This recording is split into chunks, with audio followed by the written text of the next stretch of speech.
Ever had that one tiny, awkward moment hijack your entire day? Maybe it was something awkward you said, a text you wish you could unsend, or a tiny mistake that somehow turns into a full-blown disaster inside your head. What's strange is, the moment itself is over, but your brain refuses to move on. Hours later, you're still having an argument that ended this morning, still worrying about something that hasn't even happened, still feeling your heart race, as if the danger is happening right now. It feels like your mind has a mind of its own. But here's something that completely changed the way I think about anxiety. No negative emotion is designed to last longer than about 90 seconds. Seriously. Anger, fear, embarrassment, panic. The emotional wave itself lasts around 90 seconds, unless we keep feeding it. And that's not motivational advice, it's neuroscience. Dr. Jill Bolte-Taylor, a neuroscientist, explains that when something triggers an emotion, your brain releases a cocktail of stress chemicals into your body. That's why your chest tightens, your heart starts racing, your face gets hot. But biologically, those chemicals are meant to clear out in roughly 90 seconds. So why do some anxious moments last all day, or even all week?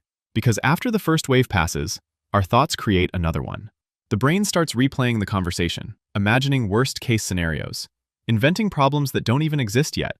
Every time we replay the story, our body releases another wave of stress chemicals, which means the 90-second timer starts all over again.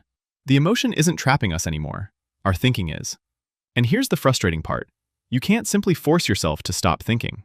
Have you ever told yourself, don't think about it? What happens? You think about it even more. It's like someone saying, whatever you do, don't imagine a pink elephant.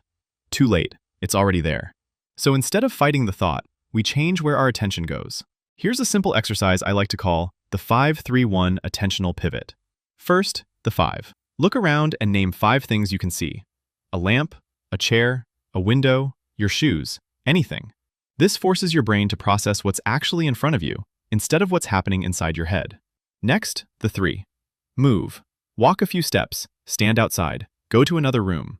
Changing your environment gives your nervous system a subtle signal that something has changed. Finally, the 1. Spend 1 minute doing something mentally demanding. One of my favorites, count backwards from 100 by sevens. 100, 93, 86, 79. Your brain struggles to solve math and spiral into anxiety at exactly the same time. Now let's say you're walking into something stressful, a presentation, a difficult conversation, an interview, and your inner voice starts saying, I can't do this. Try something surprisingly simple. Talk to yourself using your own name.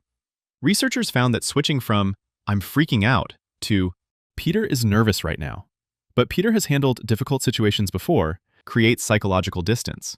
Instead of being trapped inside the emotion, you begin observing it. And when that happens, the logical part of your brain has a much easier time taking over.